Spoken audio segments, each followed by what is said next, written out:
चंदने दाहू विजय तैसे तुझेनी शब्द माझे चित्त हे निवविजय पांडू कुमरा.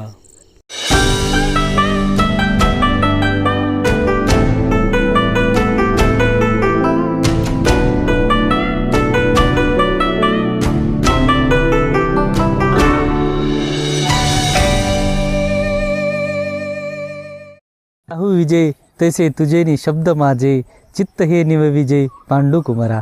अशी ज्ञानेश्वरांनी आपल्याला सांगून गेलेलं आहे चंदनाच्या महतीविषयी. तर यातला जो अर्जुनाचा श्रीकृष्णाविषयी असणारा जर भाव सोडला तर चंदनाचं जे महत्त्व ज्ञानेश्वर माऊलींनी सांगितलं आहे, चंदने दाहू विजय, एवढं महत्त्व ज्ञानेश्वर माऊलींनी अशा अनेक ओव्यामध्ये त्यांच्या अभंगामध्ये आपल्याला चंदन या झाडाविषयी सांगितलेलं आहे. तर चंदनाचं असं म्हटलं जातं की चंदने दाहू विजय. चंदनाच्या लेपन केल्यानंतर अंगामधला आपल्या शरीरामधला जो दाह आहे तो दाह खूप प्रमाणामध्ये कमी होतो. म्हणून सांगितलेलं आहे की पोथीमध्ये ग्रंथामध्ये ज्ञानेश्वरांसारख्या इतर अनेक संतांनी आपल्याला चंदनाची महती सांगितलेली आहे. आणि अशा या चंदनाची जी महती आहे ती अशी ज्ञानेश्वर माऊलींच्या अनेक ओव्यातून अनेक अभंगामधून येत असते. तर असं म्हणतात की चंदन आपल्या कपाळावर लावल्यानंतर आपलं डोकं शांत होतं, अंगामध्ये लावल्यानंतर अंगातली ताप कमी होते, डोकं दुखत असेल तर डोकंसुद्धा चंदनाचा लेप लावल्यानंतर कमी होतं. तर असे चंदनाचे अनेक गुण आपल्याला भारतीय परंपरेमध्ये मिळून येतात, भारतीय आयुर्वेदामध्ये मिळून येतात. म्हणून चंदनाचं अनन्यसाधारण असं महत्त्व आहे. आणि दुसरी गोष्ट म्हणजे आजचा आधुनिक काळ जर बघायला गेलं, त्याच्याशी आपण जर कनेक्ट करायला बघायला गेलं तर नक्कीच चंदनामध्ये सुद्धा आज बघतोय आपण की विविध कॉस्मेटिक्स, ॲरोमॅटिक्स असतील, सौंदर्य प्रसाधनं असेल, तर या सगळ्यांमध्ये चंदनाच्या तेलाचा आणि सुगंधी द्रव्यांचा वापर केला जातो. इतकं महत्त्वपूर्ण असणारं हे चंदन झाड खरंच शेतकऱ्याचा फायद्याचं आहे का? आपल्याला तसं बघितलं की चंदन हे नाव काढलं की शेतकऱ्याच्या मनामध्ये एक खूप मोठी शंका येते.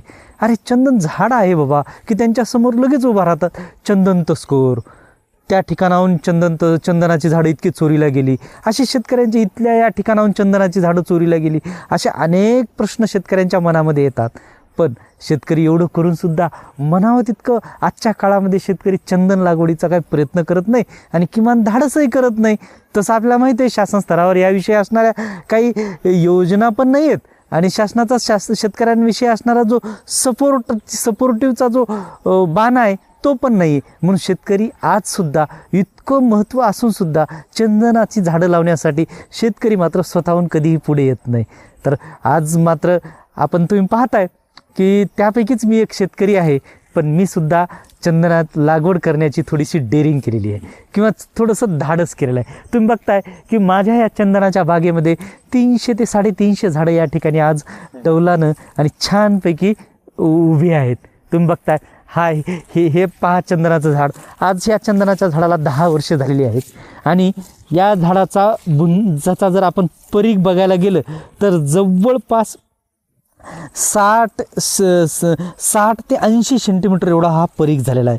तर अशी जवळपास 40 ते 50 झाडं माझ्या आज चंदनाच्या बागेमध्ये आहेत आणि एवढी मोठी जोपासना या चंदनाच्या बागेमध्ये केलेली आहे. मला माहीत नाही या चंदनाच्या बागेचं उत्पन्न किती येणार आहे, भविष्यात याचा पैसा किती येणार आहे, पण मी एक शेतकऱ्यांना एक दिशादर्शक व्हावं, पथदर्शक व्हावं यासाठी हा प्रयोग केलेला आहे. तसं मला माझे वडील, माझे जी मोठी माणसं आहेत घरातली, ती नेहमी म्हणतात मला की अरे किती वर्ष झालं ही चंदनाची झाडं लावून, कधी येणार, इतकी दिवसाचं उत्पन्न गेलं की कसं होईल काय नाही, ही सगळी अनिश्चितता आहे. मला पण त्याविषयी काही माहीत नाही. पण मी एक धाडस केलं की खरंच अनादिकालापासून लागणारं आपल्या पोथी परंपरेत असणारं चंदनाचं झाड आणि चंदनाचं जे माऊलीनं महत्त्व सांगितलेलं आहे, चंदने दाहू विजय, तर हे खरोखरच आपल्यालासुद्धा बघायचं आहे. दुसरी गोष्ट सांगतो आणखी चंदनाची खासियत, असं मला माहीत नाही, मी कधी प्रयोग केला पण नाही आहे आणि करून बघितलेला पण नाही, पण इथून पुढं बघेल. असं म्हणतात की जर उकळतं तेल असेल, उकळत्या तेलाचं टेम्परेचर जितकं असेल, ते उकळणाऱ्या तेलाच्या कढईमध्ये आपण चंदनाच्या तेलाचा जर एक थेंब टाकला तर चंदनाच्या तेलामुळं ते उकळणारं तेलसुद्धा शांत होतं, उकळणारं तेलाचा दाह कमी होतो, उकळणाऱ्या तेलाची उकळी कमी होते. इतकं टेम्परेचर, इतकं तापमान त्याचं त्या चंदनाच्या एका थेंबाच्या तेलामुळे कमी होतं. तर त्यावरून आपल्याला असं लक्षात येतं की चंदन ही किती शीतल असेल. तर अशा या शीतल चंदनाच्या बागेमध्ये आज तुम्ही उभे आहात आणि ही बाग माझी पाहत आहात. तर तुम्हाला जर व्हिडिओ आवडला असेल तर नक्कीच लाईक आणि शेअर करा.